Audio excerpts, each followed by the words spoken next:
It's about to go down here on 93.3 WRFR Rockland Radio. It's your host with the most from coast to coast, Jay Lunatic, and live from the pit. We got Skribbal on the phone. Yo, yo, yo, what's poppin'? What's crackling, man? How you doing?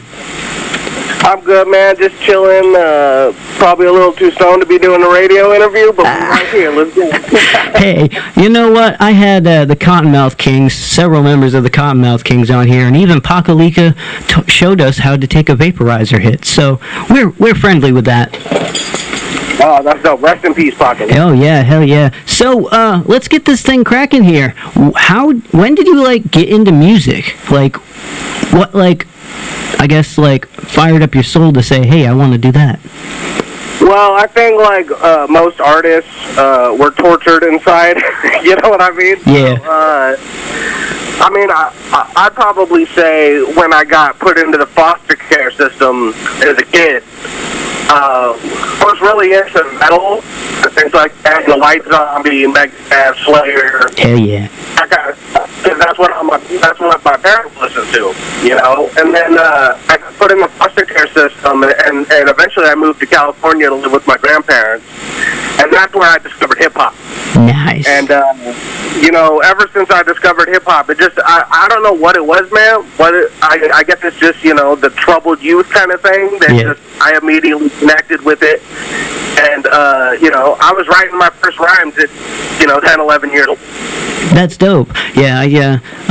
That's awesome about the metal, too, because we started things off playing some Slipknot, dedicating to Joey there, who just passed away. So we definitely like the metal here. So. Yeah, man, I heard that. You played sick, right? Oh, yeah. Nice clean radio edit from Roadrunner Records, man.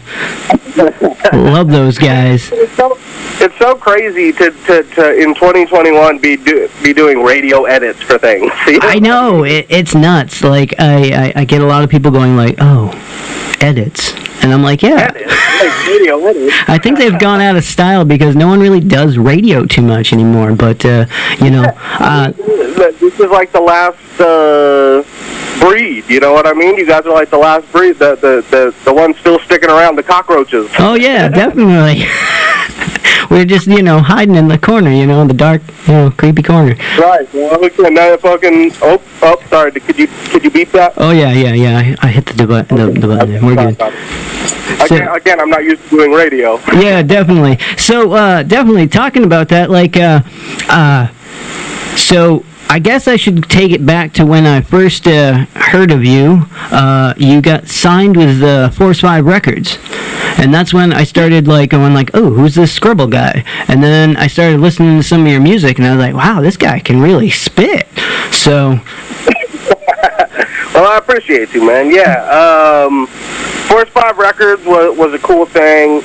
I basically got put on by New York hardcore legend by the name of Danny Diablo. Yeah. And he got me the deal with Force 5, and we put out a record in the EP, and it was real cool, But yeah, I got a big bump from that, you know what I mean? Yeah. So shout out to Force 5 Records. Exactly. So, it takes usually the little guys to get to the bigger guys kind of thing, and that's how the music game's all about, if you want to move up on the pedestal or whatever, not saying that Force 5 is, not that type of pedestal, but, you went from one good to another good, so it was a win-win situation, I think. And I tell artists this all the time, you know what I mean? Use everything as a stepping stone. Even if it's a small opportunity, if it's something you've never done, take that opportunity. Add that to your resume. Exactly. Because eventually you'll build up this massive resume, and people have to mess with you. You know what I mean? Exactly. There's no other option. So once you've done so many things, and I think a lot of people give up. You know what I mean? That's something I've never done. I've never thought about doing. Well, that's awesome because this rocks. I'm gonna be rapping when I'm 45 years old. You know what I mean? I ain't giving up. Exactly. If me and my little hip hop group, Verbal Assault 207, we have a song called "Follow Your Dreams," and it's just on point. It's you just got to keep following your dreams to get where you want to go.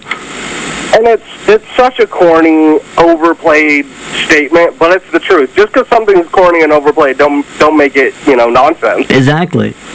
So. Yeah, so Force 5 Records, man, shout out to all them. Yeah, I mean, you met some pretty cool people on that whole label, because I see, like, I just was, like, going through stuff, and, like, your name comes up on a bunch of other people's stuff now. So, like, when you go look for Skribbal, you find other artists along the way that you can relate with, and that's, like, the coolest part. Like, like, I was scrolling through, I mean, you got this, I call it demos because we can't say that word, but you got demos with Rob the Rugged Man. I mean, kudos for that. Like, that's an awesome, like, I opened up for that dude. That dude's a legend. So, like, that's, like, really cool. So you got all these little, like, features on all these songs, and it's like, I think it's working, Oh yeah, man, I've done stuff with just wild people, you know what I mean? Like from Cottonmouth Kings to Bizarre of D12, you know what I mean? To Chucky Chuck and the Henchlord album, yes. I'm actually wearing my D-Gap sweater right now that I bought off him, so that's cool. One thing about Chucky Chuck, man, like, love or hate his music, because there's people out there that, I've heard, say this and that about Chucky Chuck, people who've never met him, obviously. Yeah. But that dude, everyone needs to take a lesson from Chucky Chuck on the merch game. oh yeah, he is the merch. He's the Henchlord.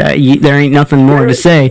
And I mean, he started out roadieing for KMK. I mean, that's an honor right there. He was setting up stuff, doing things behind the scenes no one saw. And then he just worked his ladder. When we played SRH Fest a couple years back, I could not believe the amount of merch he was selling. Exactly, and he knows how to sling it too. Like, it's not like he just puts up merch and is like whatever, but he can he usually talks people into buying his stuff because it's just that cool. Well, and it always helps, the beautiful women are wearing the D-Gap. Oh, exactly. I mean, that's always a banger right there. So, yeah, man, like, I've met a lot of real cool people the last few years. I mean, you even got one of my favorite metalheads on your album, 6 Feet Under singer, right? Chris Barnes. Yeah, the man, the legend, like, I've hung, I've sat next to that dude with his dreads, and it's just like, he's an epic, warrior guy. Like, I mean, I love 6 Feet Under and followed them since, Haunted, so, like, it's really cool to, like, see, little things like that in your repertoire there. It's just really awesome. Yeah, people have asked me, like, what's your favorite, well, I guess we should, so going from Force 5, I left Force 5 about a year ago. Yep. And I got a distribution deal with Sony Orchard. Okay. And I put out this new record back April 30th of this year called Black Eyed Children. And I really wanted to set myself apart from other people. You know what I mean? From other rappers, other underground rappers. And I'm like, what can I do to set myself apart from every other rapper in the underground? Hey, I'm a huge, fan of Chris Barnes, 6 Feet Under, Cannibal Corpse. Yes. That Torment album was amazing. I know that Chris is into hip-hop, because he messes with Ice-T. Yeah. And things like that, So I just hit up Chris. I'm like, hey, man, would you ever want to do some hip-hop-ish? And he immediately got back to me, and he said, dude, Skribbal, I would love to. Let's do it. And I told him the concept, and within a day and a half, he had a full written intro. Wow, that is epic. Like, that's awesome, because then he, like, even, like, got right on it and sat right down. That's, like, usually you get artists that just kind of sit it around and, it's on the desk for about a week and a half, That's what I was expecting. Like, you're like, oh, this is going to be like a year in the making, like it'll be a few back and forths throughout the year, and then all of a sudden, it'll be there. But that was a really good turnaround. Metal dudes are like that, man. Like metal dudes will jump at the opportunity to do something different, whereas rappers, well, you hardly see rappers jumping at an opportunity to spit on a rock song or a metal song. Yeah. You know what I mean? Yep. Definitely. I think big shout out to Chris Barnes. So he's on the intro of the new record. It's called The Retribution, and he just set the entire tone for the record, and he just killed it. Yeah, and I also want to throw out there for people that are listening, if you actually go out on YouTube and pull up the actual album and listen from start to finish, there is like the videos are in that stream there, so like you're listening and you see the cover the whole time, but then all of a sudden there's some actual real Skribbal videos in there that mix in, so it's like you kind of get like a good visual and listening of the whole album, which I think is kind of cool because everyone's new age these days. No one just goes out and buy a CD anymore. It's get the MP3s or whatever. So food for thought. Luckily the underground are that section of society who still favor physical things. Oh yes, like the physical products, man. So exactly. I mean, I just got Head PE on vinyl and Kingspade on vinyl today. So I mean, I'm pretty like back into the vinyl. I'm a collector, so it's kind of cool. I can't get into the vinyl, but I recently started buying CDs. Oh yeah, and it's the first time in years. Yeah, like I don't know. Grabbing a disc also has a different feel than grabbing a vinyl. So like you get that whole like best of both worlds either way you go. And then the artwork and stuff is awesome, and like people kind of miss that with MP3s these days. I mean, you get the music, but the album cover is great. I want to see what the artist wants me to see. Exactly. I want to see the vinyl notes. I want to see the disc art. I want to see the booklet. You know what I mean? This is how it was meant. It's the same reason I don't like remasters and remixes. Yeah. It's like, I want to hear the original intent of what this was. Yeah, like I want to hear your raw feelings, not some glossied over pile of Exactly, man, and it's funny because you bring up CDs to the average person on the street, and they're like, "What? Like, well, I haven't bought a CD in 15 years," but they don't realize, like, in the underground and in the metal community, these things are crucial. Yeah, and I was gonna say, like, I mean, I get the whole, crossing over, but I mean, even cars now, 2019, they stopped putting CD players in them. They don't even come with CD players anymore. So, like, it's all digital now, and it's just, I don't know, it's a whole new ball game, but I'm still a collector, so there we go. See, that's why I went for the 2003 Ford Explorer. Well, hey, I mean, I have a 2006 Dodge Caravan that I mash around and throw all my DJ gear in, so... But I want everyone to know, I only chose the Explorer because I have CDs, not because I couldn't afford anything else. Well, yeah. Gotta make what's due, But, anyways, back to the music and stuff. So, let's see, do you want to play, what do you want to play? Do you want to play a track for everyone to hear? Yeah, man. Let's play, you want to play Vampire Tactics? Yeah, we can find that. Hold on, give me a second. Yeah, so let me tell the people about this track, Vampire Tactics. I got the homie from P.O.D, the guitar player, Marcos Curiel. Oh yes, little again, P.O.D. Another guy who just did something super quick, and I was just stunned. I think I got his guitar stuff back within 2-3 days of talking to him.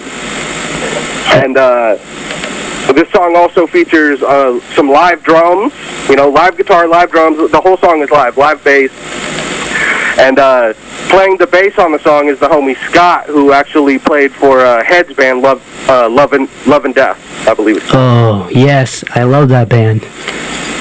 That is pretty epic right there. I mean, you got like a great, like, super group in the background, basically.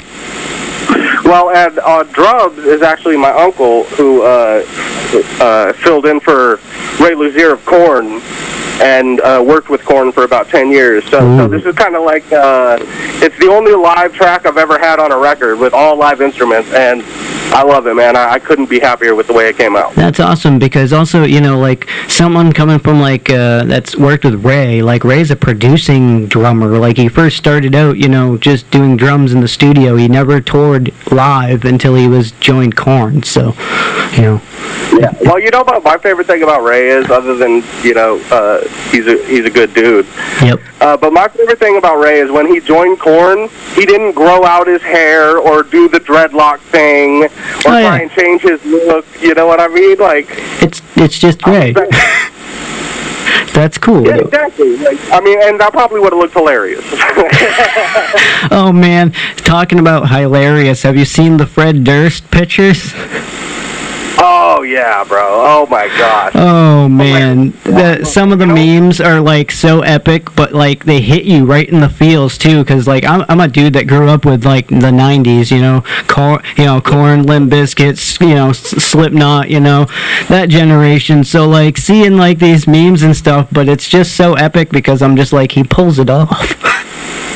Yeah, you know what the thing is? And by the way, I'm a huge Limp Bizkit fan. I know, I've seen your posts, so.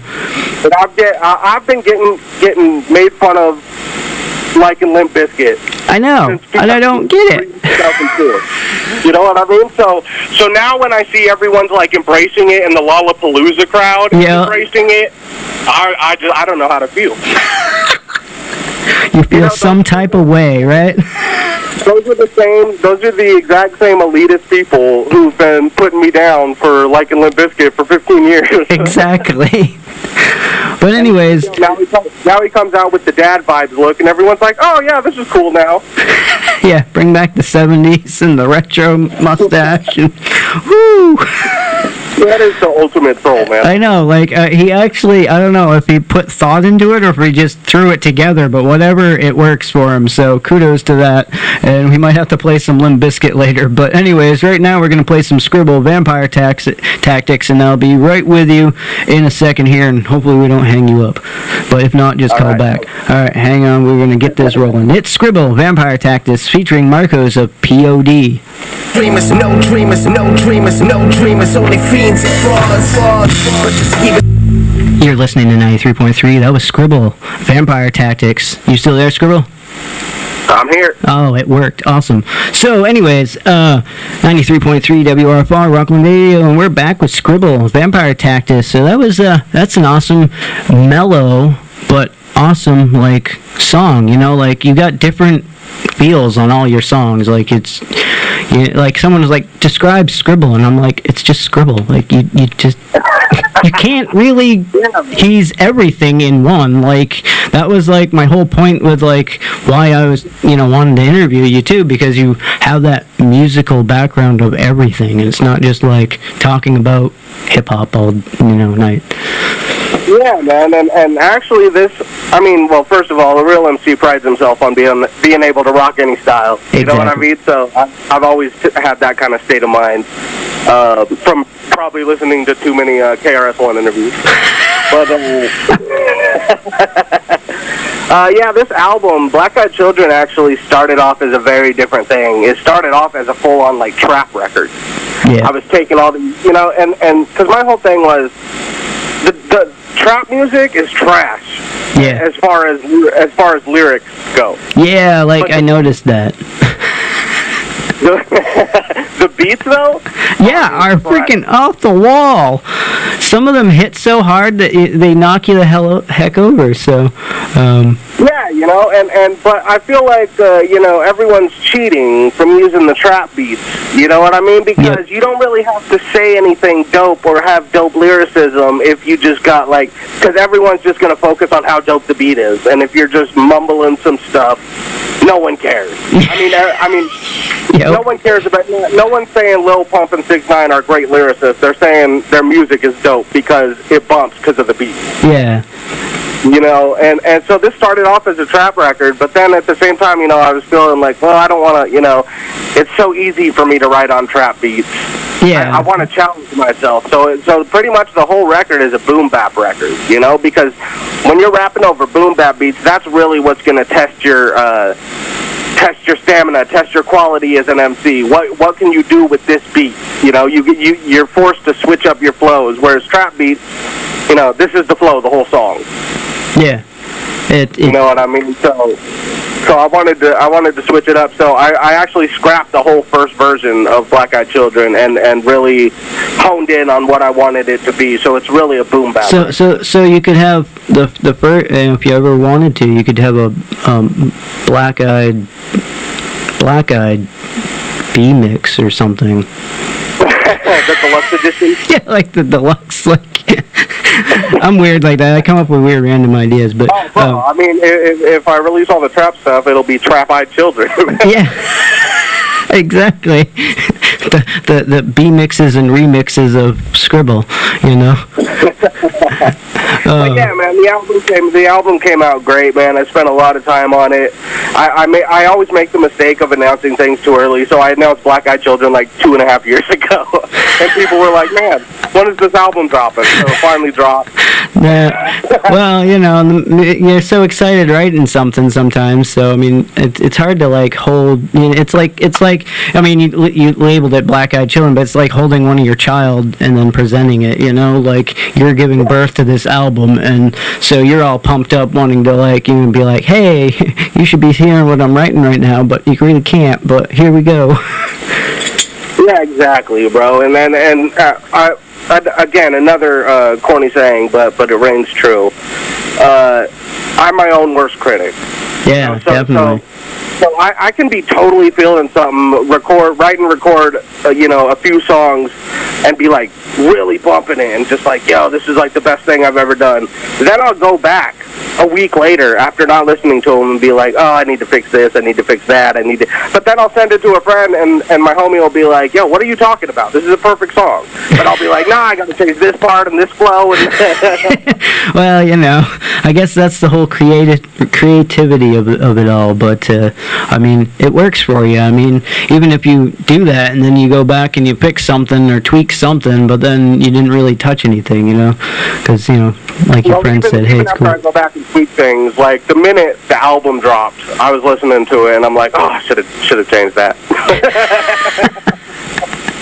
Well, you know, what can you do? It is what it is.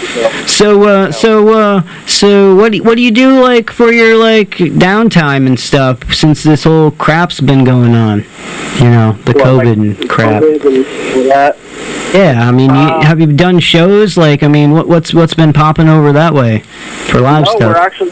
We're actually setting some shows up. Thank God, shows are coming back, and you know, we can finally get back on the road and start rocking stuff. You know what I mean? But during the whole quarantine, I was working on wrapping up Black Eyed Children. I dropped the EP, my final EP on Force 5 Records called Quarantine Sessions. Yep. I did nothing but make music the whole time. You know what I mean? That's what I mean. If you're an artist, you have no excuse to not have a new album right now. Exactly. You had a year and a half of doing nothing.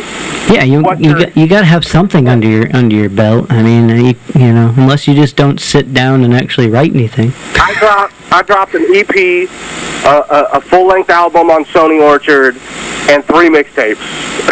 Wow. Yeah, I noticed you had a lot of mixtapes and stuff, which is cool because I mean, Jason Logic, you know, was the speaker of one, and then I know you also are on the Nomads album. Yep, Chucky Chuck and DRP and Insane Poetry. Yep, legend right there. That was kind of cool. That was, I believe, that's the first verse I ever did for anything for Force 5. Well, it's a really good verse. I love that album. Like, that album slams. Donnie sent it to me as kind of like, hey, check this out. And I was like, this is like my favorite freaking album off you guys' like list here. Like, this thing slams so good. Like, it's so underrated. Like, I usually play Danger all the time on my show, so. Dope. Yeah. I really got to show a lot of love to Danny Diablo because he's the first OG that put me on. He got me signed. You know what I mean? He put me on his record, and you know, I was never a hardcore kid. I wasn't into hardcore punk and things like that. I was a metalhead. I had punk friends and hardcore friends. You know what I mean? But for someone like Danny Diablo to just be like, yo, this kid is talented, I'm going to give him a chance out of nowhere. I had no connections, you know what I mean? Like, nothing. Yeah. And he put me on, man, and I'm forever thankful for that. So I just wanted to, you know, since this is radio, do a classic shout-out. Shout-out to the old Danny Diablo. Yeah, I mean, I knew him off when he was on Subnoise, and he did that Thugcore album or whatever, and that thing was ripping, like, and then I was like, that's when I first got into Danny, and, you know, I've been a fan since, you know, so, he's got a lot of stuff, and I rep his hoodie at home, so it's cool. Yeah, too, like, see, another thing, you know, you got all this merch, and, you know, we all like wearing merch, so, I mean, you know, merch is good. People need to step up their merch game. I've seen so many shows lately where you know, like, hey, you got a CD? Oh, I left them at home, and you're like, you do a show and you forget your merch? Like, how does that happen? No, what about the people who don't make CDs or anything, and they just sell the little USB port? Oh, yes. Oh, my God. It's like, here, have a thumb drive. I mean, I do both, you know, if you're not going to buy a CD, you know, buy the thumb drive, yes, you know, but I don't know, man, it's just weird to me as I think my generation, I'm 29, I think my generation is the last generation, and even if you're under, like, 25, you probably can't even relate to this, but I remember going to the record store, saving up my money, and walking 4 miles every week. Yes. My first 2 albums I bought was Stone Temple Pilots Core and Guns N' Roses Use Your Illusion 2 when it first came out. So, you know, CDs back then was like, you know, and I remember number 2 came with this huge booklet, and I was like, wow, this is so much like to read. But, you know, like, it was cool back then, you know. What did you say? Guns N' Roses? Yeah, Use Your Illusion 2. Use Your Illusion. Yeah, the Blue album. Yeah, Knocking on Heaven's Door got really popular on that one. That's what, like, much respect to GNR, but that's what made me hate GNR when I was a teenager, was that Civil War song. Oh, yeah, that gets overplayed, so, like, that's off the Yellow album, but the Blue album had Knocking on Heaven's Door and other ones, but, yeah, like, you know, but STP and, you know, Nirvana and all that, that's what really got me into music, so. Yeah. Good old stuff. Man, I remember the first physical CD I ever bought. I was 11 years old, and it was Megadeth Risk, which that's a good for album. any Megadeth fan, any metalhead knows that's a horrible record to start with. Yeah, basically. But it's still a good album, but, you know, if you're a Megadeth fan, you know, but it is what it is. Yeah. Luckily, I'd heard, you know, Holy Wars and Sweating Bullets and things like that before I bought the album. I just I wasn't a hardcore yet, because I'm a hardcore Megadeth fan. Yeah. But I wasn't a hardcore yet, so I remember listening to the album like, this is good. But then you go back and you're like, oh, whoa. Yeah, you're like, something's missing. But, yeah, man. So, do you want to play this one song and get going? You want to keep on rocking? What do you want to do? Yeah, let's do it. All right. Well, I appreciate you doing this interview and rocking it near and far at WRFR out in Maine here. So, thanks, Skribbal. I appreciate you having me on, man. Yeah, we'll do a follow-up or something later on or something, but we'll keep it rocking here, and we got these tracks to keep on playing. So we're going to bring the pain here and keep it before the top of the hour. So... All right, brother. The human brain. This is WRFR, low power 93.3 FM, Rockland, Maine, broadcasting also.